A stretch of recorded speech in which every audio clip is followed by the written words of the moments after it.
কত বছর বয়সে সন্তানের বিছানা আলাদা করে দিতে হবে? আপনার সন্তানের বয়স কত হলে তাকে আর আপনার বিছানায় নিয়ে ঘুমাতে পারবেন না? সেটা পুরুষ হন আর মহিলা হন, মেয়ে হন বা ছেলে হন, বাচ্চাও ছেলে হোক বা মেয়ে হোক, একটা বয়স সীমা আছে যে সময়ের পরে বাচ্চাকে আর বিছানায় রাখা যাবে না।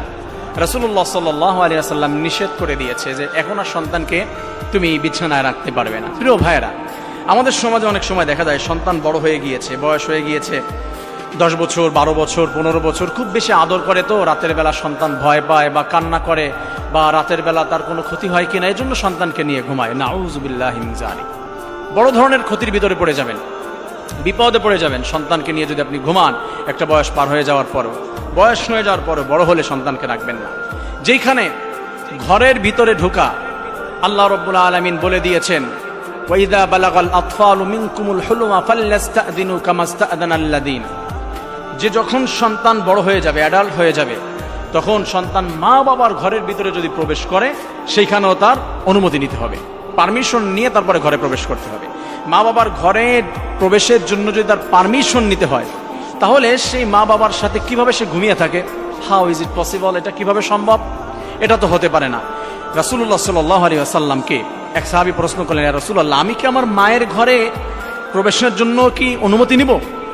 রাসূল বললেন, তুমি কি তোমার মাকে উলঙ্গ দেখতে পছন্দ করবে? বলছে, নাউযুবিল্লাহ রাসূলুল্লাহ, না। বলছে, তাহলে কেন তুমি তোমার মায়ের ঘরের ভিতরে প্রবেশের জন্য অনুমতি নিবে না? তোমার মা তার পার্সোনাল ঘরের ভিতরে, তার বেডরুমে সে যেভাবে ইচ্ছা সেভাবে থাকতে পারে, সেটা তার পার্সোনাল ব্যাপার। কিন্তু তুমি হঠাৎ করে ঢুকে গেলে তো ক্ষতি হয়ে যাবে, তুমি তাকে দেখে ফেলবে, লজ্জায় ভিতরে পড়ে যাবে।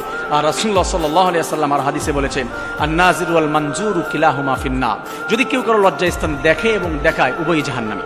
রাতের বেলা আপনি ঘুমাতে গিয়ে আপনার কাপড় উঠে যেতে পারে, আপনার সতর বের হয়ে যেতে পারে, আপনার সন্তান দেখবে, বা বিশেষ মুহূর্তে এক জায়গায় হবেন, আপনার সন্তানকে পাশে রেখেছেন, বড় ধরনের এফেক্ট পড়বে সন্তানের জীবনে, ক্ষতি হয়ে যাবে, সন্তানকে আপনি লাইনে আনতে পারবেন না। আল্লাহর রহমত আপনার ঘর থেকে, আপনার পরিবার থেকে দূর হয়ে যাবে। এই ঘরে রহমত বর্ষিত হবে না, এই ঘরের ভিতরে শান্তি থাকবে না, এই ঘরের ভিতরে অশান্তি চলে আসবে, অভাব ঢুকে যাবে।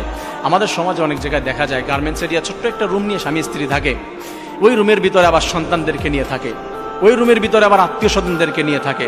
একটা বয়স হয়ে যাওয়ার পরে রাসূলুল্লাহ সাল্লাল্লাহু আলাইহি ওয়াসাল্লাম নির্দেশ করে দিয়েছে, কোনো মানুষ, কোনো সন্তানের বয়স যখন 7 বছর হবে তখন তাকে নামাজের আদেশ করো, যখন 10 বছর হবে তখন সে যদি নামাজ আদায় না করে তাহলে তাকে প্রহার করো, তাহলে তাকে পিটাও, তাকে মারো, নামাজ আদায় করাতে হবে। ঠিক সন্তানের বয়স যখন 7 বছর 8 বছর হয়ে যাবে তখন তার বিছানা আলাদা করে দিতে হবে, তাকে আর এক বিছানায় রেখে ঘুমাতে পারবেন না, আপনি আলাদা করে দেন। আর বর্তমান যুগে আমাদের সন্তানেরা আরো বেশি আপডেট বা আপগ্রেড, এক্সপার্ট যেটাই বলেন, যে বিষয়গুলোতে আপনার বিশেষ মুহূর্ত বা অন্যান্য বিষয়ে সন্তানেরা আরো অনেক বেশি বোঝে। এই যে মোবাইলটা আমাদের হাতে আসার পরে সন্তানেরা অনেক কিছু এখন বুঝে। এই সন্তান আপনি কাছে নিয়ে ঘুমাতে পারবেন না। যদি সন্তান আপনার 4 বছর হয়, অনেক কিছু বোঝে, ভালো মন্দ সে যাচাই বাছাই করতে পারে, বুঝে, এই সন্তানকে নিয়ে আপনি ঘুমাতে পারবেন না। প্রিয় ভাইয়েরা, প্রিয় বোনেরা, ভালো মতো খেয়াল রাখবেন, গুরুত্বপূর্ণ বিষয়।